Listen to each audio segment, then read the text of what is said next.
Bonjour à tous et bienvenue dans cette deuxième édition du JT à l'Est. Au sommaire aujourd'hui, sport avec le marathon de Metz-Mirabel, environnement avec la fête de l'écologie, puis Elodie, notre chroniqueuse, nous montrera que contrairement à ce que l'on pense, les jeunes ne sont pas tous dépressifs. On enchaînera ensuite avec un peu de musique avec la foire aux disques qui a eu lieu au Luxembourg, et on terminera avec un reportage sur la galère des parkings quand on est étudiant. C'était l'événement de ce début de mois à Metz. Le marathon de Metz-Mirabel a réuni cette année encore des milliers de coureurs. Notre reporter Adrien Farès était sur place pour prendre la température.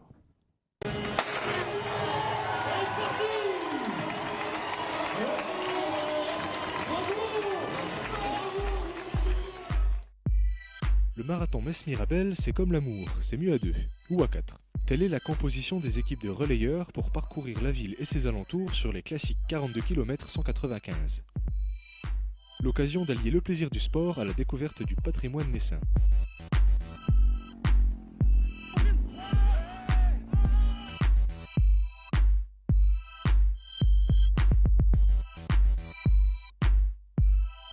Mais les coureurs ne sont pas seuls dans leur périple, ils peuvent compter sur leur famille et sur leurs amis pour les encourager.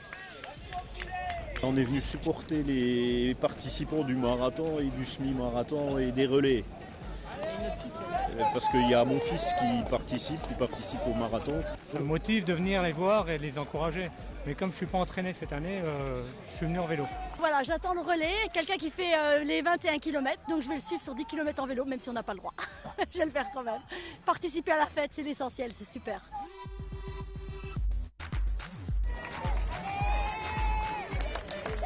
On a couru, alors chacun à notre niveau.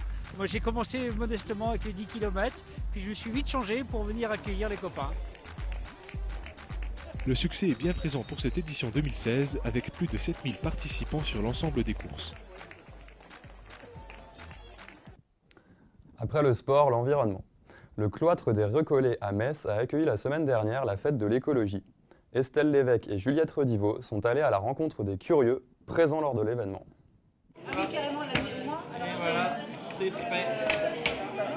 T'as ton badge. Voilà, t'en as pas comestible.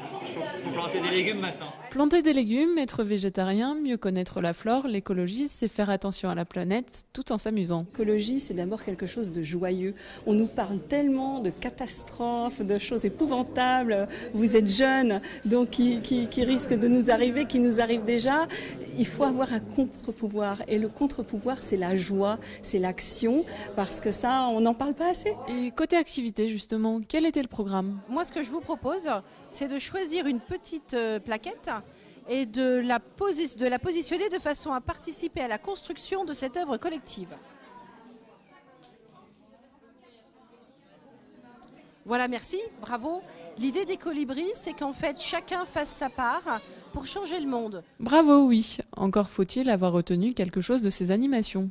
On n'a pas vraiment retenu spécialement quelque chose. On a découvert des choses au niveau des plantes, qu'il y avait des plantes qui étaient médicinales et tout ça. Donc on les repère à peu près, on se dit tiens, il y a des plantes médicinales qu'on a dans nos jardins et qu'on ne connaissait pas. Alors qu'est-ce qu'on a appris aujourd'hui, Alexis ? On a vu la petite ferme avec les petits animaux. Ouais. Qu'est-ce qu'on a vu d'autre ? Je sais pas. Il sait pas. Et si on ne sait toujours pas quoi faire pour l'écologie, les jardins des incroyables comestibles de Metz sont ouverts toute l'année. Salut Elodie. Bonjour Paul. Alors aujourd'hui, tu vas nous parler de la génération Y. Oui, tout à fait. Alors, la génération Y, ce sont les gens qui sont nés entre le début des années 1980 et le milieu des années 1990. Autrement dit, les gens qui ont aujourd'hui entre 18 et 35 ans. On prête à cette génération beaucoup de préjugés. On dit qu'elle est instable, désinvestie, désintéressée, voire même un peu volage, mais personne n'a jamais pensé à mesurer son bien-être.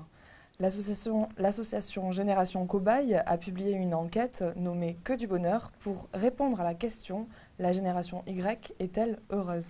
Mais alors, comment se présente cette enquête ? Alors l'enquête se présente sous 8 thématiques: travail, vie sociale, pays, bonheur, loisirs, santé, engagement pour le collectif et cadre de vie. Les internautes peuvent répondre anonymement aux 100 questions proposées sur le site quedubonheurlenquête.fr et ce jusqu'au 31 octobre. Et alors, elle est heureuse cette génération ? Eh bien oui, Paul, elle est plutôt heureuse cette génération, comme l'affirment 70% des répondants. On note que le respect est la valeur la plus importante pour eux, 49% d'entre eux préfèrent savourer le présent, 39% se sentent plutôt bien dans leur activité professionnelle et 60% adorent même l'idée d'exercer plusieurs métiers au cours de leur vie. Et comment les jeunes appréhendent leur avenir ? Alors le sujet le plus inquiétant pour ces jeunes, c'est la montée de l'extrémisme, suivi de près par l'écologie. 55% des répondants n'ont pas vraiment confiance en l'avenir de la France et 87% d'entre eux pourraient même décider de partir vivre dans un autre pays. Le but de cette enquête est de rendre visibles les préoccupations et les revendications de cette génération Y. Les résultats définitifs seront publiés le 8 décembre sous la forme d'un manifeste du bonheur et transmis directement au gouvernement. Merci Elodie. Merci Paul. Alors musique maintenant. Il y a une semaine s'est déroulée la foire aux disques du Luxembourg. Sur place, des vinyles, des passionnés et des disquaires. Un reportage de Benjamin Young et Théo Meurice. Décidément indémodable, le vinyle a toujours le vent en poupe. Et ce dimanche 9 octobre, les audiophiles fouillent et refouillent les bacs à la recherche du bon plan. L'association Mets des disques et la face cachée organise cette rencontre entre disquaires chevronnés et public de passionnés. L'initiative, c'est d'organiser une foire aux disques qui propose un choix assez vaste de vinyles, de CD, de DVD, pour tous les budgets, donc à partir de 1 €, et pour les gens un peu qui veulent des choses pointues. Pointus, les audiophiles le sont sans aucun doute. Mais qu'est-ce qu'ils recherchent ? Jazz, blues, funk. J'ai travaillé 20 ans dans la musique et j'aime presque toute la musique. Je suis sur toutes les bourses aux disques en Allemagne, au Luxembourg. Quelques vinyles anciens et puis des nouveautés aussi, Stone Age, Psyché, voilà. Les fous du vinyle sont prêts à dépenser en moyenne 20 € pour un disque. On leur souhaite bonne chance pour trouver la perle rare.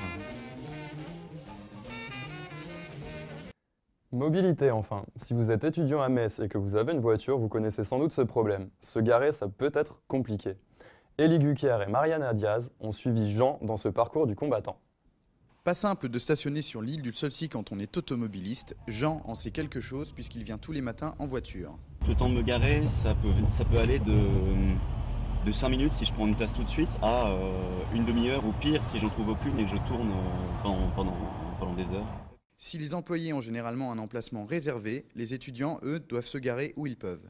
Il n'y a en effet que 450 places disponibles pour près de 3200 étudiants. Alors je me suis jamais garé sur des voies sauvages vraiment, des trucs qui peuvent gêner, jamais sur la voie du Métis comme les gens qui sont dans le coin ou des choses comme ça. Mais ça m'arrive de me garer dans l'herbe au fond de la brasserie ou des endroits comme ça, mais jamais des endroits qui dérangent.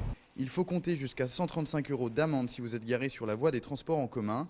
Si Jean veut éviter les papillons, il devra donc continuer à chercher. Et là, tu penses arriver à te garer où ce matin ? Ça va être compliqué, je pense.